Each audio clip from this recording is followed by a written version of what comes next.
नमस्कार, मी अरमान पठाण. आपण बघत आहात शार्प न्यूज. आपलं शहर, आपलं गाव, आपली बातमी आपल्यापर्यंत पोहोचवण्यासाठी शार्प न्यूजची टीम नेहमीच कार्य करत असते.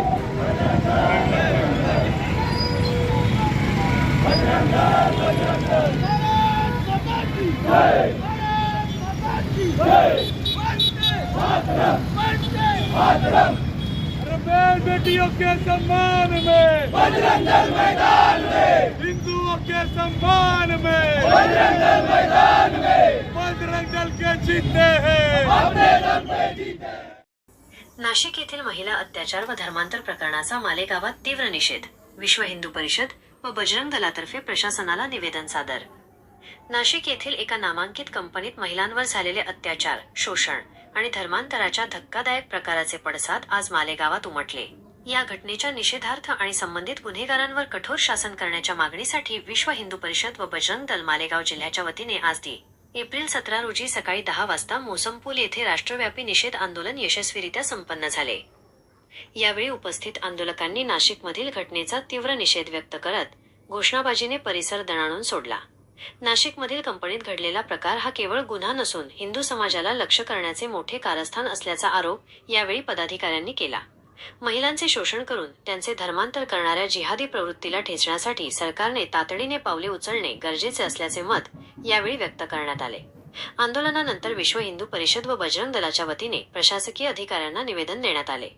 या निवेदनात नाशिकमधील दोषींना फाशीची शिक्षा व्हावी, धर्मांतर घडवून आणणाऱ्या टोळ्यांचा शोध घेऊन त्यांचा कायमचा बंदोबस्त करावा आणि औद्योगिक क्षेत्रात काम करणाऱ्या महिलांच्या सुरक्षेसाठी ठोस नियमावली तयार करावी अशा मागण्या करण्यात आल्या.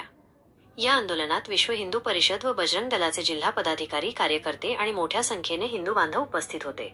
प्रशासनाने या मागण्यांची तातडीने दखल न घेतल्यास भविष्यात अधिक तीव्र स्वरूपाचे आंदोलन छेडण्याचा इशाराही यावेळी देण्यात आला.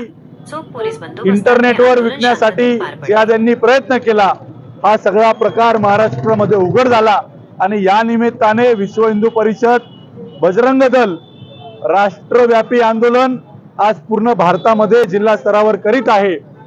तसेच आंदोलन आज मालेगाव जिल्ह्याच्या वतीने मोसमपूल या ठिकाणी करण्यात आलं. आम्ही महाराष्ट्र सरकारला विनंती केलेली आहे. महामहिम राष्ट्रपती यांना निवेदन आज या ठिकाणी दिलेलं आहे. त्यामध्ये असं म्हटलं आहे की जो जिहाद यांचा विळखा या महाराष्ट्राला, या देशाला झालेला आहे, याच्यातून, या विळख्यातून हिंदू बहिणींना आणि हिंदू बांधवांना, पीडितांना न्याय मिळाला पाहिजे. आणि जे कोण आरोपी आहेत, निदा खान अजून सुद्धा फरार आहे, अशा सगळ्या आरोपींना लवकरात लवकर कडक शासन करून त्यांना जमा केलं पाहिजे आणि त्यांच्यावर विशेष कार्यसमिती गठीत करून त्यांची चौकशी केली पाहिजे आणि कायदे प्रणालीनुसार, कायद्यानुसार त्यांच्यावर लवकरात लवकर कठोर कारवाई झाली पाहिजे. आणि यापुढे एकही हिंदू बहीण, हिंदू माता या जिहाद्यांच्या कुठल्याही कृत्याला बळी पडणार नाही, यासाठी हिंदूंचं जागरण म्हणून आजचं हे आंदोलन आहे.